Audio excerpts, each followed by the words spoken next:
Hispanic and I vote for Mr. Trump. We vote for Mr. Trump. A few moments later. A wave of disappointment. One of President Donald Trump's most loyal voting blocs, Cuban and Venezuelan immigrants. No, it's not the same. I know black. Negro, nunca, nunca. I know no, nunca. I know black. I'm like, no, you black. No. I know black. Dominica. I go, I know, but you're black. No, papi. I know black. No, black. All right. One of the most perplexing things to me in all of politics is watching people support things that are detrimental to themselves or the community where they came from. Watching them vote for things that you know is going to come back and bite them.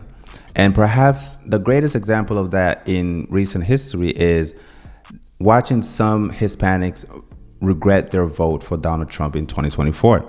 And we're seeing this new wave of regret because somehow now they're realizing that a man that had mass deportation at the top of his political agenda was actually not something that is good for them and their family and their communities.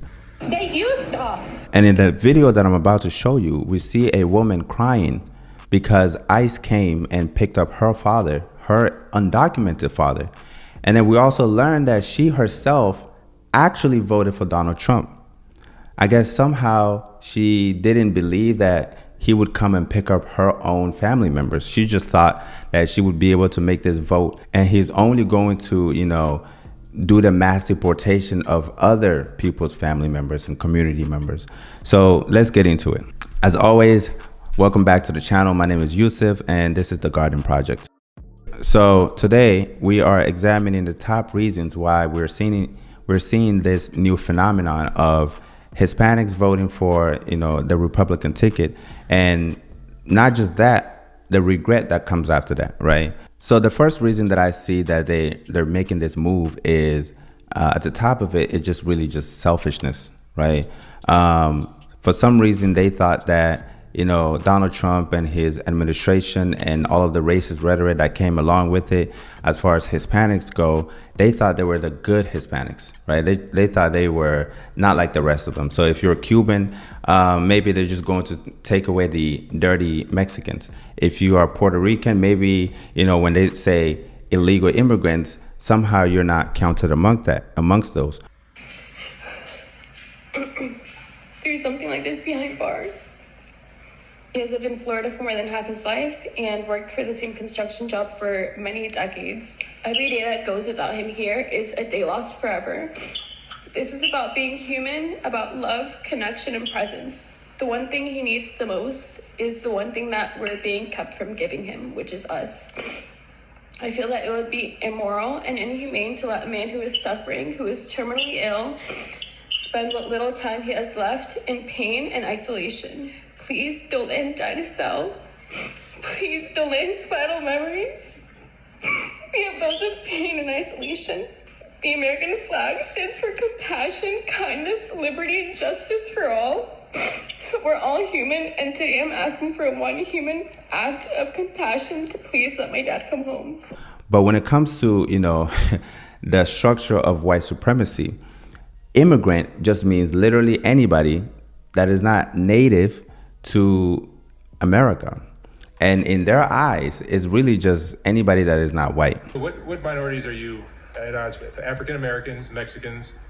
Well, any race that's not an Aryan race. Right.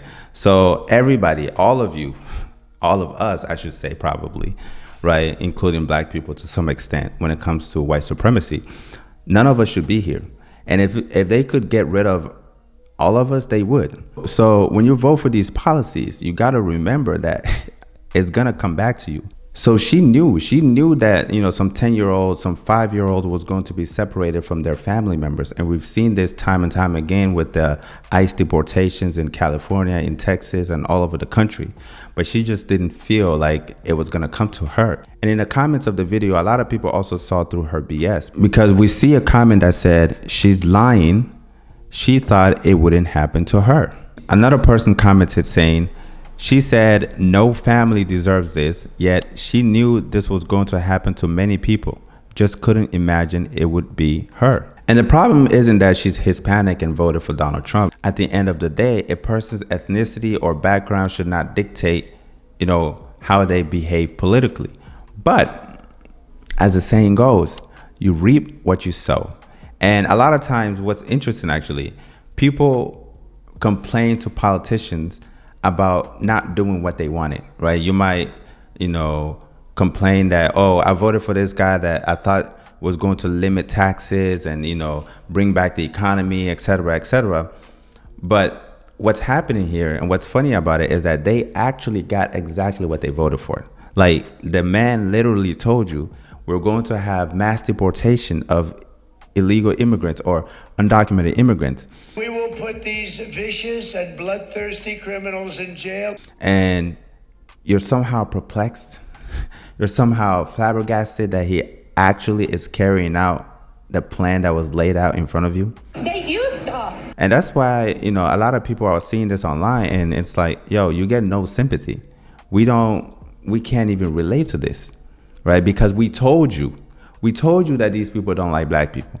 We told you that they were going to, do this to Hispanics. We told you time and time again, but you thought you were safe. You upset. I've seen video after video from Latino creators or Latino people coming online pleading to black people to put our bodies at the forefront of this against illegal ICE raids, against deportation, against roundups, against undocumented people being rounded up and families being disjointed. But there's several reasons as to why you should not be shocked that black people are sitting this one out. You guys all remember that this is a subset of your community last year.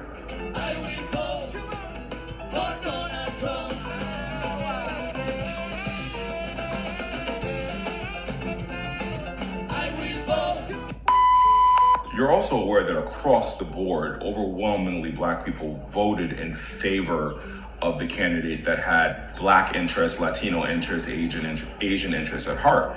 Where if you look at the sentiments of what that vote represents, half of your community voted for this.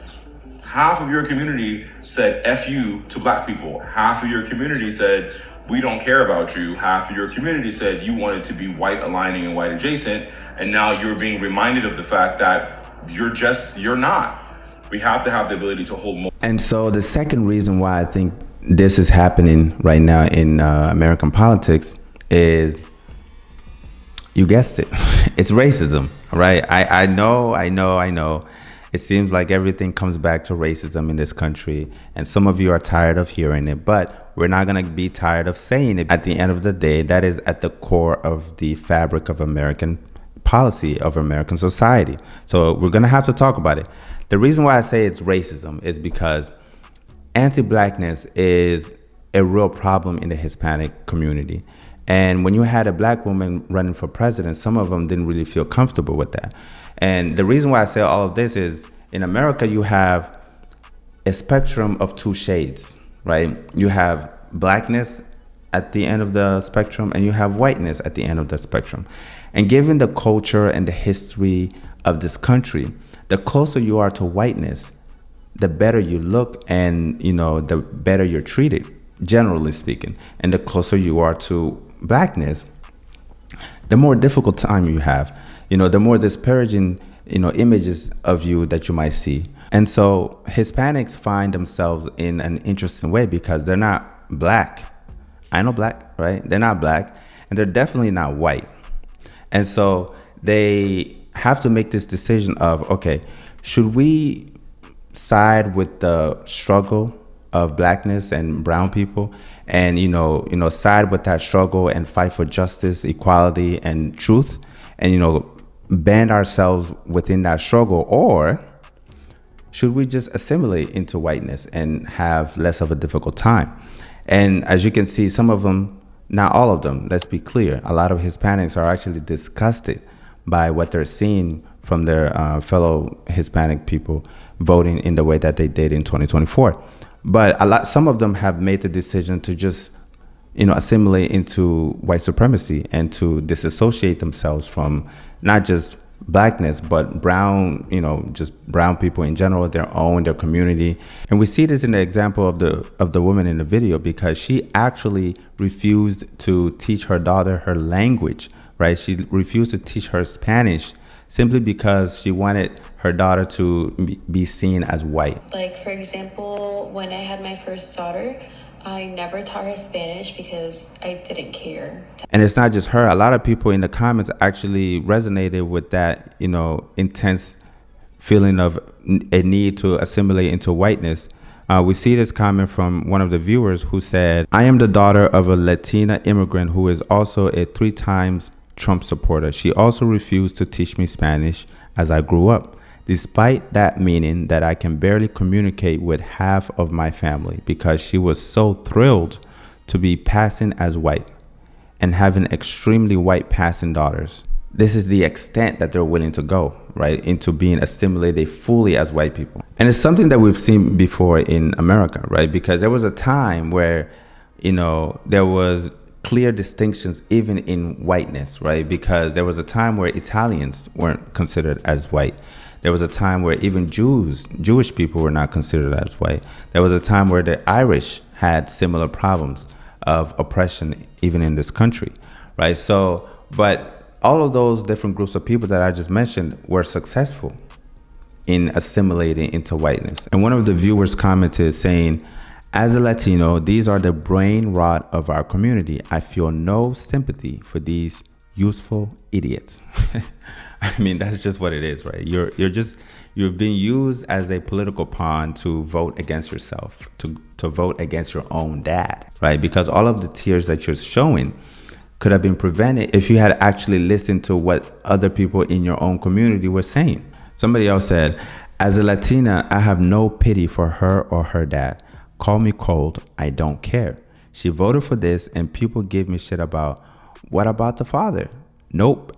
That father taught his daughter the whitewashed way. That father should have taught his daughter the culture, the appreciation of our ancestors that allow us to be born here. Sorry, no pity. She had no pity doing this to other people's families. F that." And that's just what it comes down to. So the reason why I say all of this, and because this channel is dedicated to fighting anti-blackness, is first of all to acknowledge some of that anti-black rhetoric in the Hispanic culture, and to hold some of our Hispanic brothers and sisters accountable for allowing some of that to propagate, right, on your dinner table, in the jokes that you hear, and just all of the things around you. Because if we're to fix this country, honestly, it has to be the banding together, the coalition of all of the, marginalized, oppressed people in this country or even abroad, right? American imperialism has affected black people in Africa. It has affected the Jamaicans, the Haitians. It has affected the Afro-Caribbeans, and it has affected, the Spanish, right? The Brazilians, the Cubans. So it only makes sense that, at the core of it, if we look at the spectrum that I was talking about, any attack on blackness is also eventually going to attack you as a Cuban, is going to attack you as a Mexican. So, fighting anti-blackness is only in your benefit at the end of the day. And so that's it for this video. Let me know what you think. Let me know what you think about all of this phenomena that is going on of Hispanics aligning themselves with the far right, conservative movement. And as always, my name is Yusuf. This is The Garden Project, and I'll see you next time. Peace.